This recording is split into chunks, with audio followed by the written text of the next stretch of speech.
Sadashiva Samarambam Shankaracharya Madhyamam Asmadacharya Paryantam Vande Guru Paramparam Om Om Shanti Shanti Shanti Om Namaste. Mm,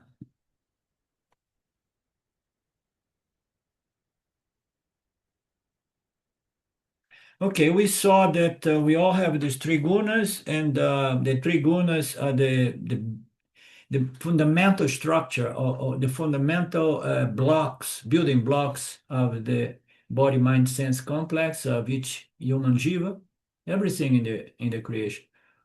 And then since we all have the three gunas, it's more a question of proportions and also sequence, as we have seen. So sequence is important as well. The ideal sequencing is to have Sattva guna as the most predominant, Raja guna coming behind, and then Tamo guna third in line.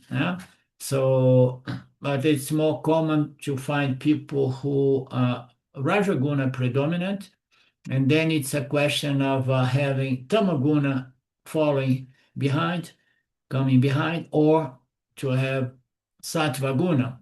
Because if you are Rajasic, but if you have good Sattva guna, and then your Sattva guna is going to direct that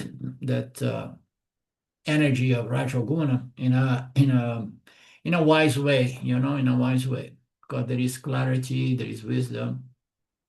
But if Rajaguna has Tamaguna behind, what happens is that Sattva guna in the language of Swamiji suppress their third in line, and then the person is going to go, go, go, go, go, go, go, go, go, go, very egoic, very self-centered, and then crash, boom, and then move into Tamaguna. Why? Because there is no moderation in that expression of Rajaguna. There is just more, more, more is better, and so on, greedy and ambition, self-centeredness, and which is much different from Rajaguna followed by Sattva guna.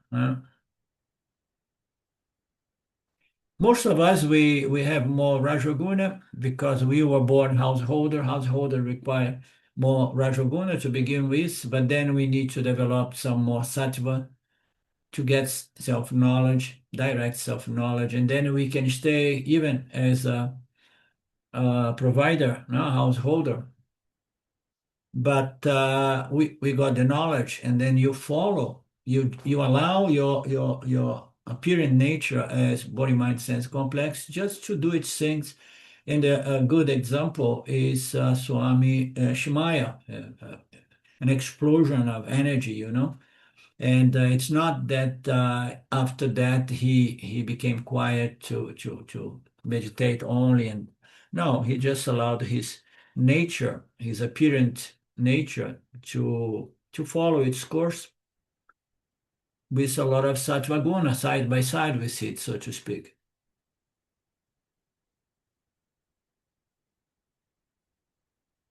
And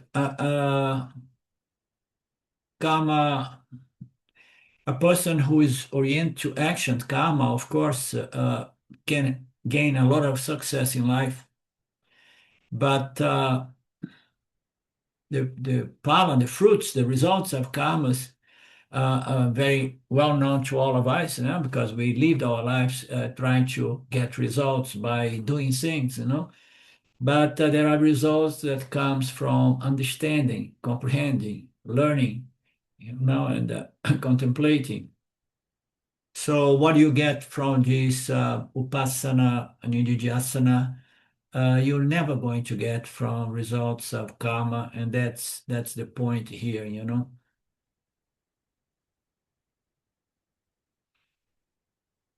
So when the person has gone through the four ashramas now in the ideal structure of the Vedic, it would be following a traditional gradual transformation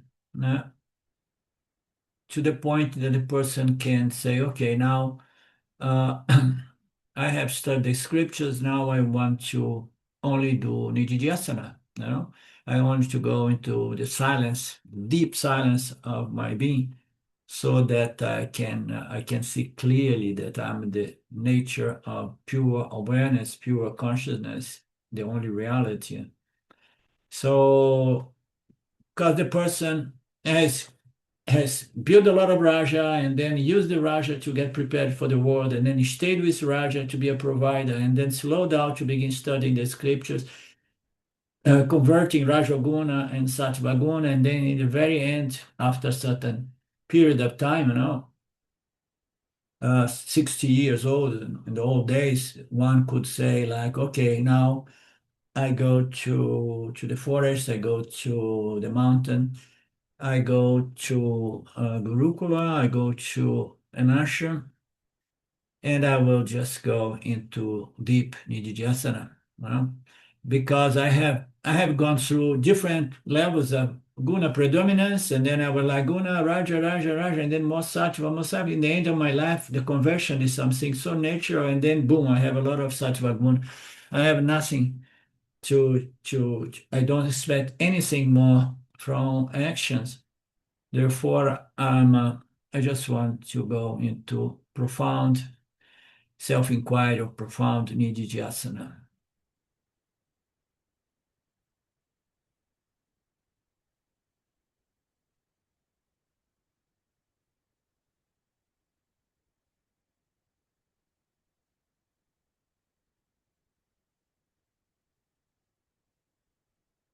So Krishna said to Arjuna to understand that you're a warrior, so you need to pull your Rajoguna and do your duty here.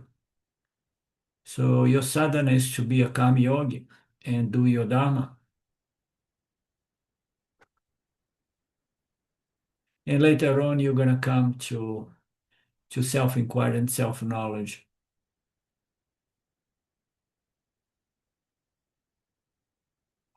Swami reminds us that the understanding of the gunas is not here so that we can judge people, their character from this standpoint, but to be a more clear assessment of our condition.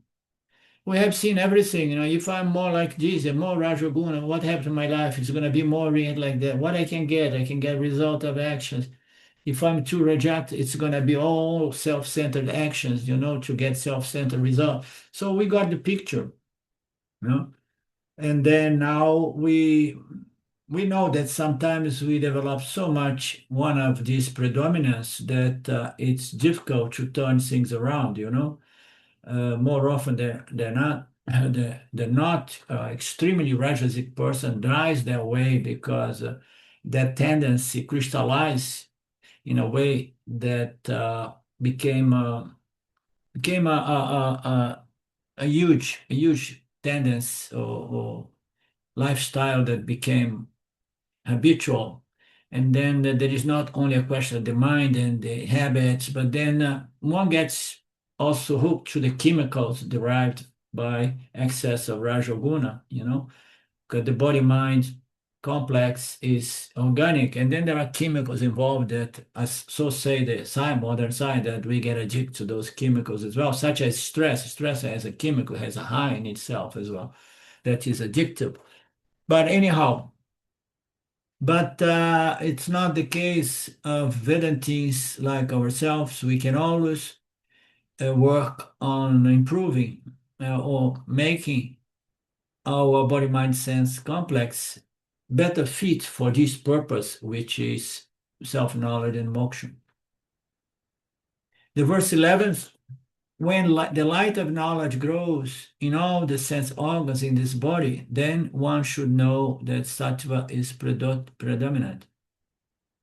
So that says everything about the structure of Shravana, Manana, and Nididhyasana, and the entire process of Vedanta that begins with Karma Yoga and so on.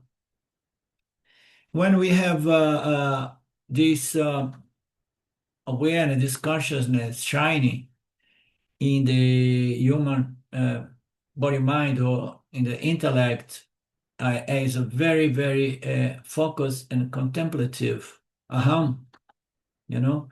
And then when the light of consciousness, which is knowledge, grows, it somehow spreads in all self sense organs, you know, and in the physical. It manifests in the physical, in the subtle body.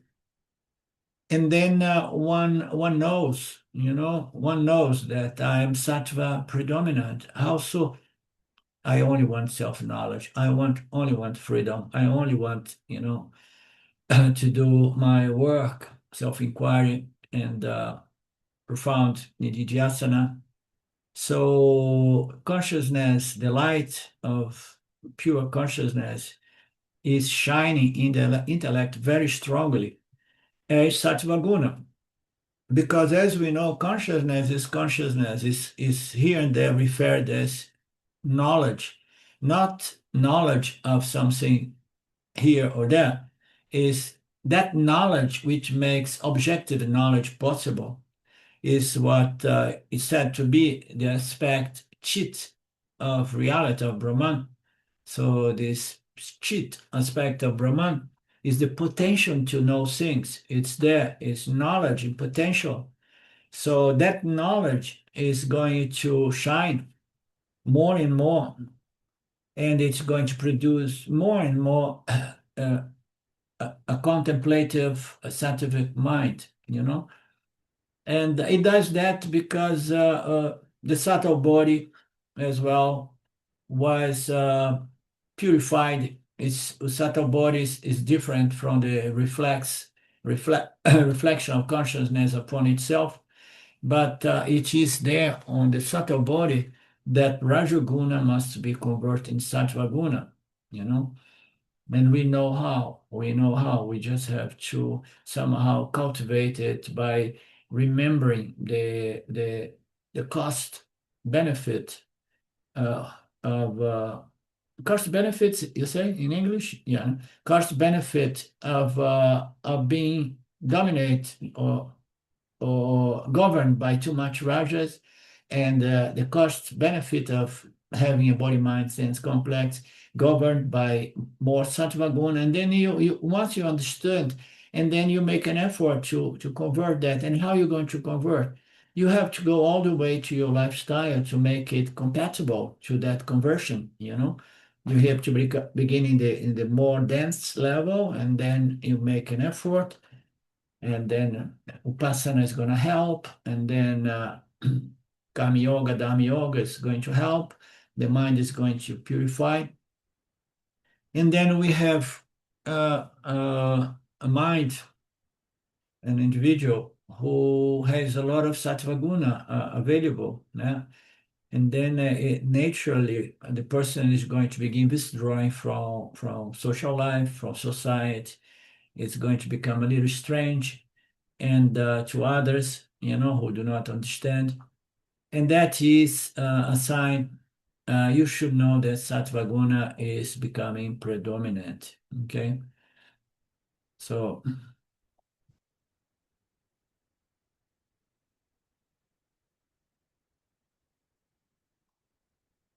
we are entering, according to Swami, the third topic, which is the topic of what kind of guna is predominant on me,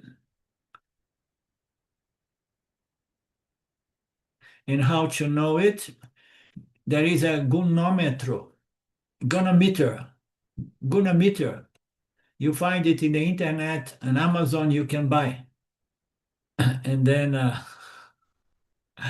no, we have to observe the way we live our lives, the way our minds behave, and so on. The five sense organs. Davari means Indriyani. Dvaran or hole, because through the five holes. So the five holes through the body, we receive the world through those five senses. And because here he mentioned the sense organs. So he's not. I commend this verse more from the standpoint of the mind, but here it's presenting that the light of knowledge is going to shine different through the five sense. You're gonna have the five sense and the five instruments, which are going to be less inclined to do actions and more inclined to contemplate, study, and meditate. So in the beginning, we may need to do an effort to pull the sense organs from the samsara, but then naturally, by educating the sense organs, the sense organs are going to start sit and enjoy a contentment which is much superior from trying to extract some ananda from this world. So consciousness is always there. The gunas are going to be changing in their proportions and the sequences according to our effort, the grace of the Lord. We want more sattva guna. So naturally, our sense organs are going to have different interests in respect to contacting the sensory objects, their respective sensory object.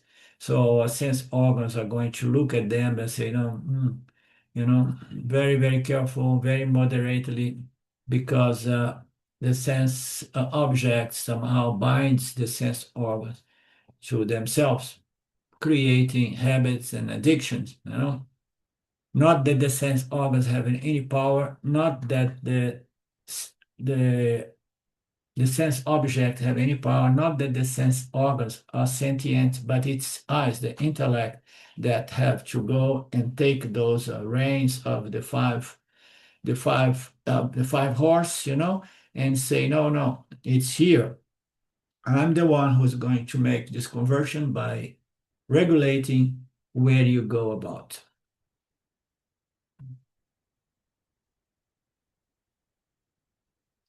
So therefore, once becomes more sattvic, and you can absorb knowledge more easily.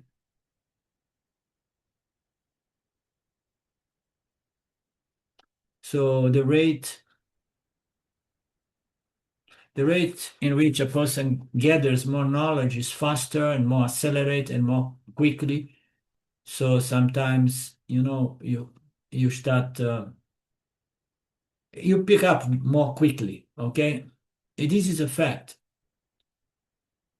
I definitely, and that's the case with any self-realized person, that the person becomes much, much more wise, much more fast.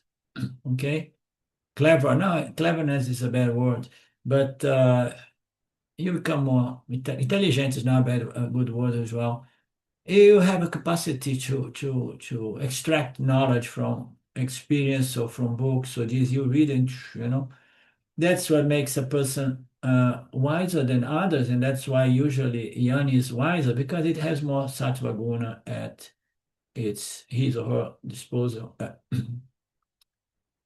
Uh, and then Swami presents here the photograph memory of children, for example, have incredible. There is actually a game that you pull the cards and then you have remember. There are many games that are based on memory, memory, memory. Huh? And he says that when there is more sattva guna, there is more memory. So I don't quite agree totally with that connection.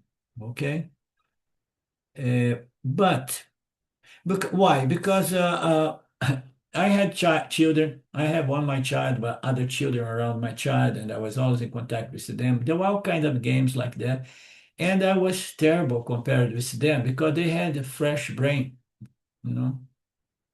And but they were extremely rajasic. They were not sattvic, but they have incredible memory. You understand? So a child learns a new language very quickly and easily, although it's dominated by Rajoguna, but somehow, the brain is fresh. So, and since I was never very good with memory, and yet a certain development of sattva guna took place to allow self-knowledge to happen. So I don't find this example to memory to be much to the point.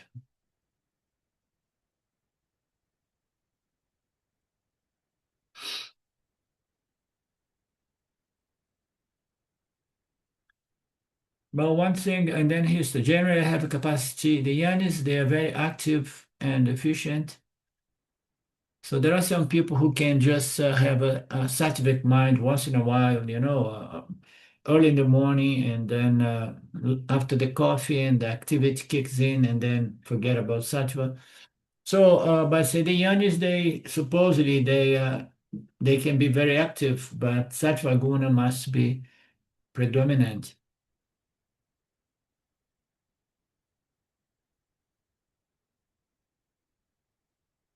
And Swam says it's more or less my announcement, my experience when I do any announcement.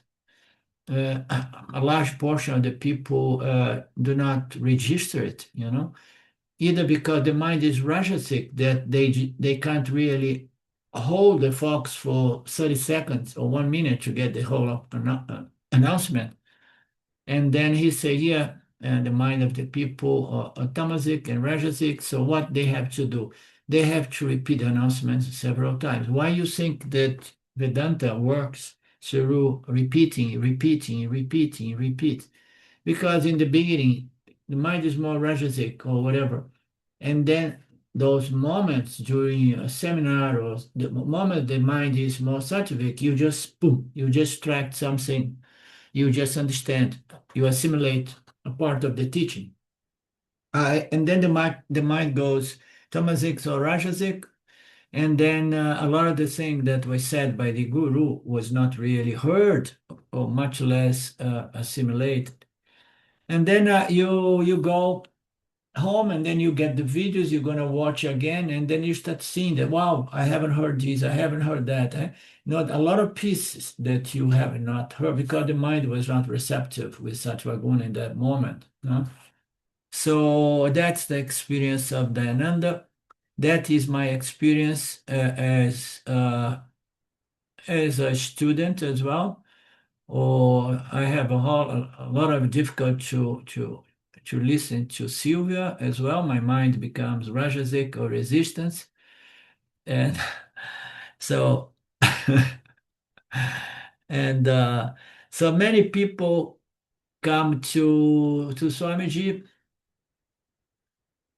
but they don't remember the notes. They ask, so what what is the time? What is the date of the seminar? What is this? What is that? It happens all the time. And I see that with from people as well. People are lazy even to read announcements or posts.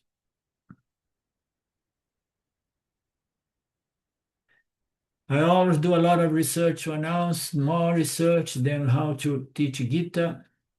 He says like I do research to learn better how to make announcements, but no student should have any doubt about the announcement, should get it correctly. It's more important that they get the announcement together and then to get the Gita, because first things first, he's playing around. But I have never succeed. There is an announcement for 1 minute. I keep it short, but yet most people miss to listen to it fully. But when the sense organs are bright, and therefore there is more sattva guna, and possibility of acquisition, reception of that piece of information. It's an indication of more sattva guna, definitely. The mind is more focused. That's an indication of sattva guna as well. So let's see what happens. We have seen all of this, but let's see now. He's wrapping things up in this passage here. Greedy activity, uh, commencement of works, restlessness, and cravings. These appear when Raja is predominant. So give me just 30 seconds.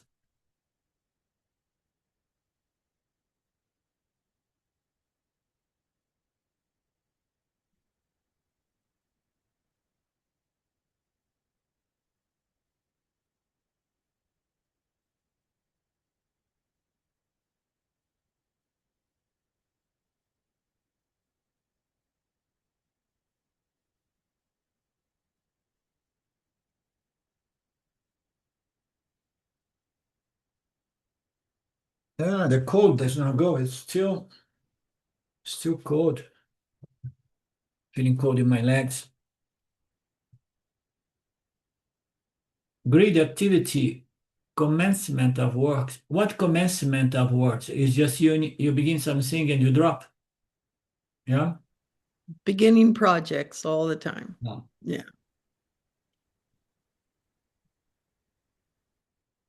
Restlessness, cravings, desires, when the Raja is predominant. Yeah. So as we know, the Rajasic person, even when it goes into Kama Yoga, it's Sakama, Kama Yogi.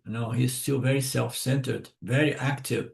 The only thing that he tries not to do since he became a Kama Yogi is to observe Dharma and not violate, Dharma.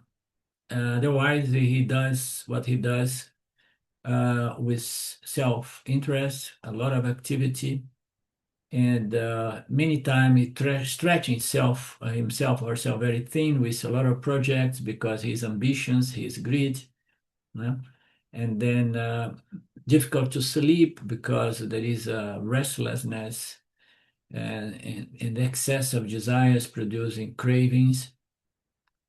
This is a person predominate by Rajoguna or Arjuna.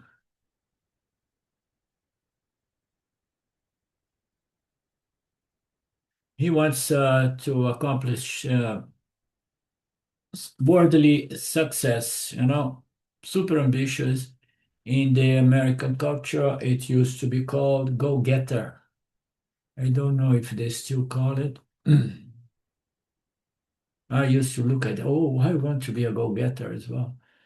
So such people accomplish so many things and gain so much success. In fact, a country's material progress depends on a lot of Rajoguna people. That's why Shimayananda was hammering, this nation needs to be more Rajasic. That's why we experience so much poverty and slavery.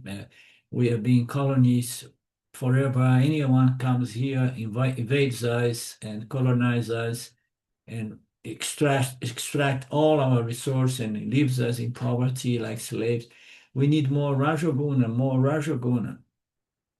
And here, I think he mentioned that Vivekananda used to say the same thing,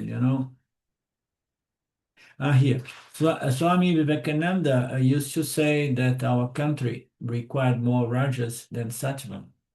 Of course, you cannot go from one society which is more tamoguna dominated to Sattva. You have to pass by Rajas.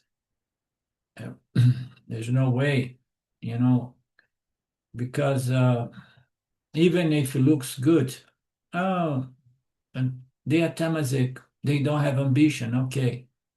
And they are very quiet, they are not restless, okay. But plants have no ambition and they are very quiet, and but they need to bring forth Rajoguna to become an animal in that life. So people may be very quiet, very peaceful, and they sleep in any condition. We see, wow, the person is very meditative, but it is a dead state. It's better to become restless with Rajoguna and later on have that kind of how you say Rajoguna currents to exchange with Sattva guna.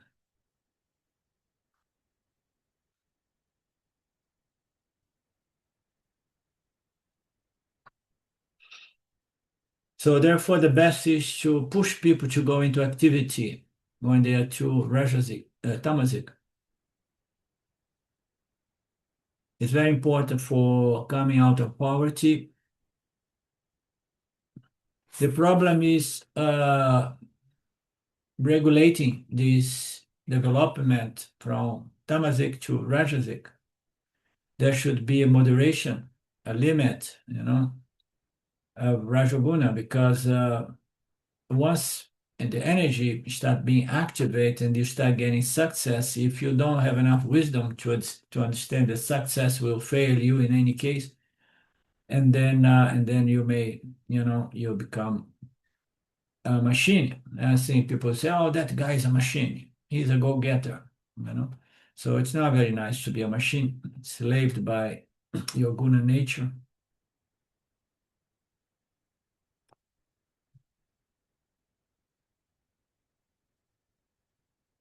Some people are very ambitious. They have special desires, strong desire, like my father is going to be 97. He still desires to have a new marriage, a new woman, planning endlessly, making plans. My father makes plans at the age of 97. Very interesting. Uh, and these people have no time. These Rajasic is usually young people. Yeah? They are fools. They are under the ignorance that the result of all those actions are going to bring fulfillment to their lives. Therefore, they have no time for puja, tapa, Gita, meditation. They will never, it will never rise in their mind a contemplation on what is the purpose of my life, what is the goal of life. No? And also, they initiate many projects, leaving everything open, trying to grab as much as possible without losing much time.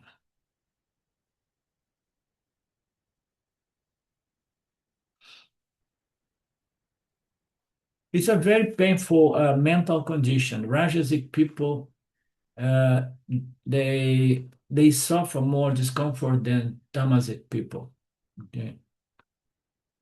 Because stressed out mind, which is going to worn out the the adrenals. I mean, my doctor told me that I can't travel anymore because my adrenals are worn out, not robust, and so on.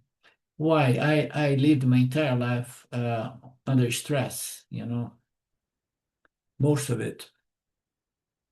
And only after self-recognition that I left everything behind and started developing a lifestyle which was more and more compatible with Sattva guna.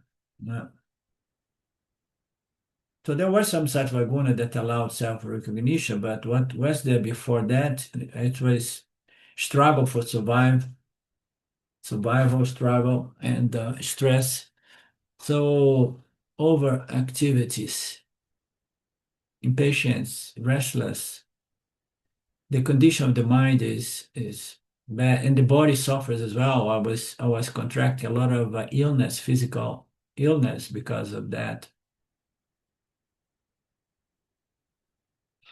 And not only that's true, the person who is in that condition becomes very efficient into getting things done, and they start somehow expecting people around them to be very efficient as well. And then you become a pain in the neck for other people, even if they are your employees. They to push this guy. I used to say to my employees in my restaurant, yes, "Oh, a good employee, a good worker here is not a a worker that does a perfect job whatsoever it is he's doing. It's neither someone who does the same job very fast. A good worker here is someone who does a very good job in the minimum period of time. So it has to be fast and has to be very good. Just imagine the pressure I used to put on people, you know?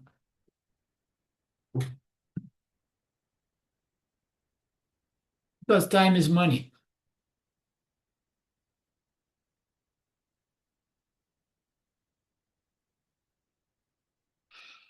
And they become violent when the frustration kicks in.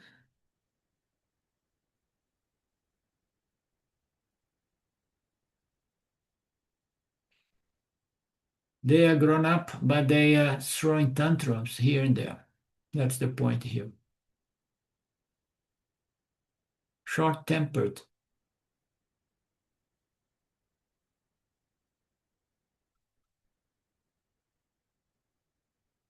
They have strong attachment to anything that they accomplish. That's a good feature as well.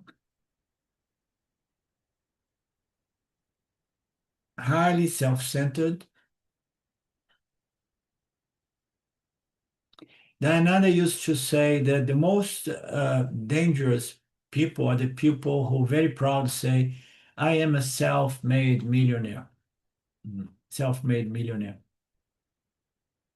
Because it's a huge ego. They like to say that again and again and again and again and again and try to say, you can do it. My son works to a company, and the guy there he came from Colombia. He was nobody, very poor, and he became a multi-millionaire.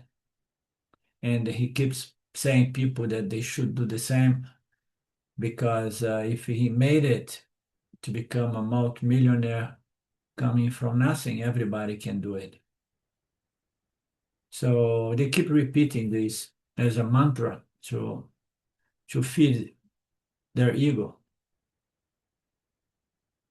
And if you don't perform with them, they get very angry. And my son also reports that this kind of thing to me. They are usually arrogant. They are huge egos.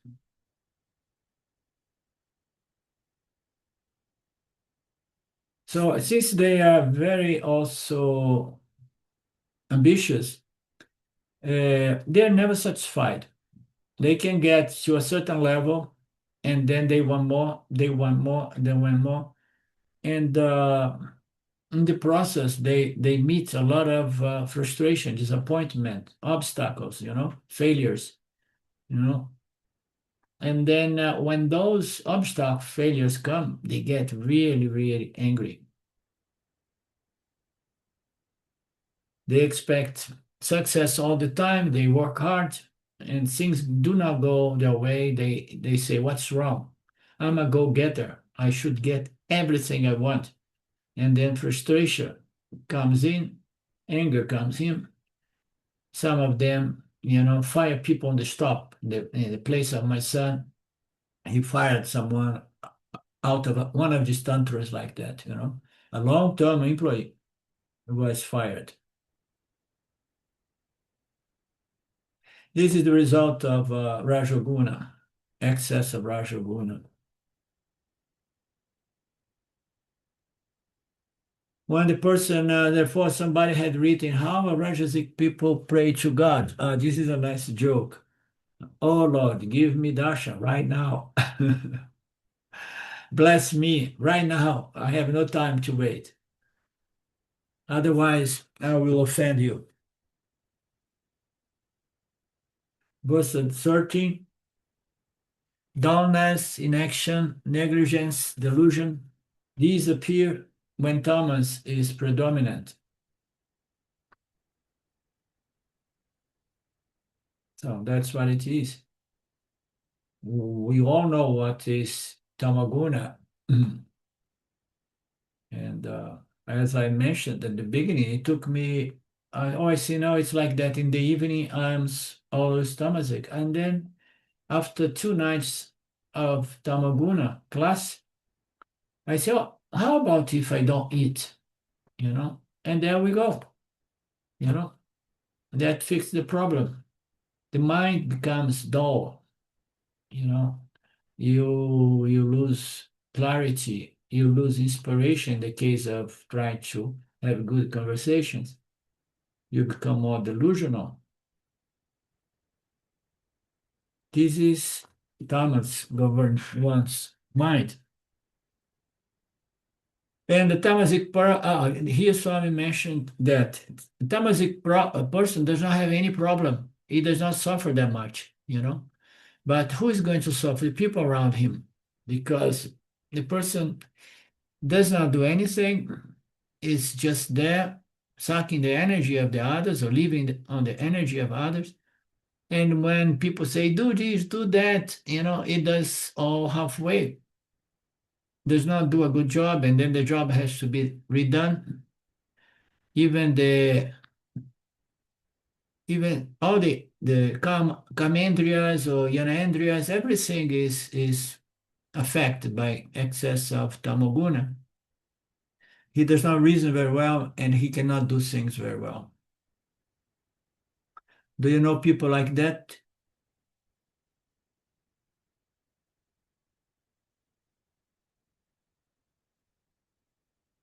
Gosh, I think Mark is frozen. Are you still with us, Mark?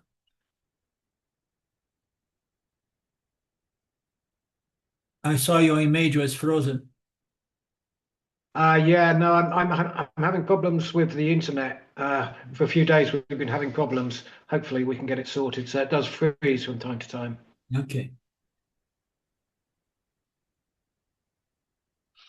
So as we know, Tamaguna people do not experience much peaks and valleys, happinesses of accomplishments and depressions when you are crushed with disappointment by not getting what you wanted.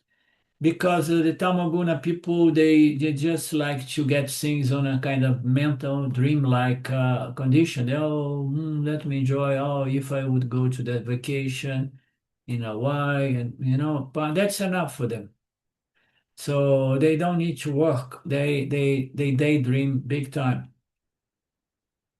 And therefore, it's said that since they do not do much, they don't meet with success and failures, and they create this kind of dream-like reality. And so, but there is a downside as well, because the person it does not experience, happiness or depression, but a chronic kind of mental condition, which is it's dull, like I said, in meditation there are certain conditions of meditation that the person meditates but does not really experience much the the light of consciousness shining, does not experience much, this this beautiful experience of Sattva Ananda, they don't experience, but they're in silence, and some people can stay in silence for many, many hours, okay? And they stay in a certain condition that sometimes is referred to manolaya, is a very, very quiet state, but without any ananda to it, without any, you know, bliss and peace. So if you want to really meditate, you need to meditate to find a silence which is alive, wise, and creative, not that kind of manolaya silent. So in the same way here, the people who do not do much, they don't suffer much disappointment in life, but they chronically live on that level, not experience any happiness and not really any dramatic crash and depression, and grief and fear and emotional suffering, It's just that it's a little bit closer to some animals.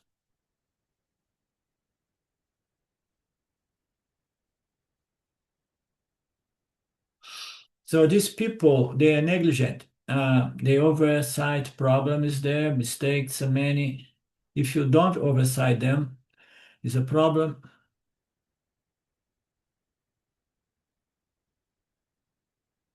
Careless and so on. So, and a lot of people nowadays live in this condition because the mind became stuffed with so much conflicting emotions, karmas, parabhadas, and it's so painful to live in that condition when you have some rajoguna on you, but you're suffering a sort of karmic indigestion. There are so many conflicts, and then they surface even as panic, and among other mental conditions. And then the person takes some drugs to calm down. I have a sister who is a cousin, but was brought up by my mother, and the entire family takes these drugs to make them flat, But a flat person, a person who was flattened by too many of these drugs, do not experience neither, a high nor a low, and life becomes manageable. Because when you are in depression, you cannot manage your life. And when you are too excited as well, you make a lot of mistakes, So they find a way to function, workability in society by flattening, the mind in a state which is a chronic condition, especially if it's done by take some medicaments. But the person can manage one's life. So I have someone like that in my very family due to some psychic mental problem this person had. And in order for this person to remain functional in society, that's the way. And there are many people living like that nowadays.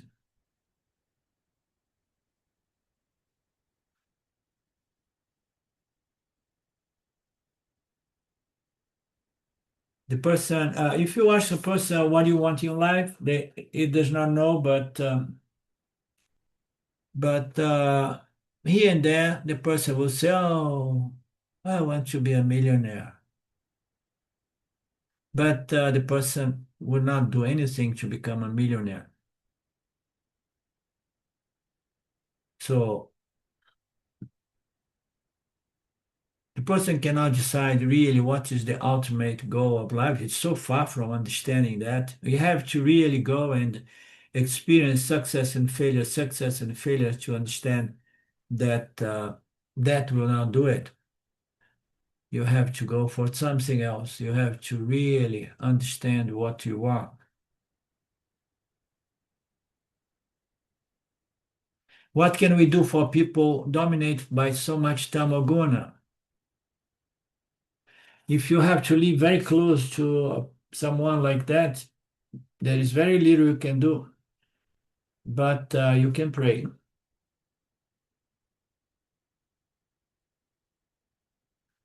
Swami and his jokes, I love his jokes. If you have to live with someone like that and you want to help the person, what can you do? You say you can pray for that person, hoping that somebody is going to pray to you for you as well. Because living side by side with such a person, it's tough. Therefore, there is conflict, procrastination.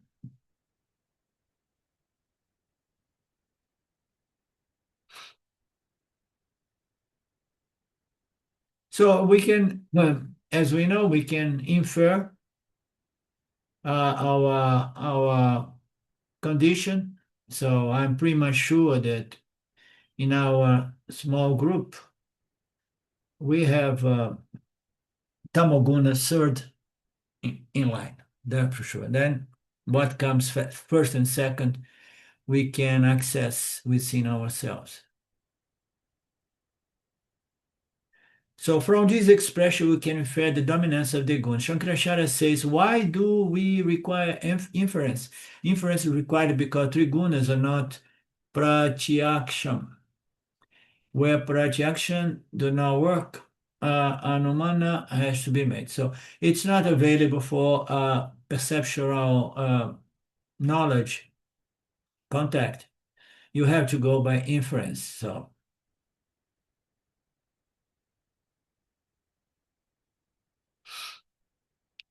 the whole thing about scientific knowledge and the science of reality as presented by the sacred scriptures, you have to infer things. Because once you move into more sattva, you cannot access that through perception. And then you have to inferring from what? From the effects it produces. So from the effects, you can infer certain level of cause. Rightly?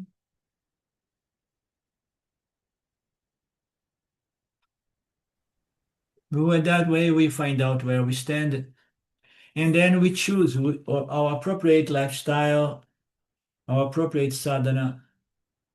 The important thing is never beat yourself up or put yourself down, say, I should not be more like this, I should be like the other, I should be like, that Swami or that Swamini, never compare oneself with others. Be happy with whatsoever is your condition at present and work to grow, to progress. This is the third topic. We will enter the fourth topic, which we'll do it tomorrow. I'm planning to meet with you guys tomorrow again. Are we good for tomorrow?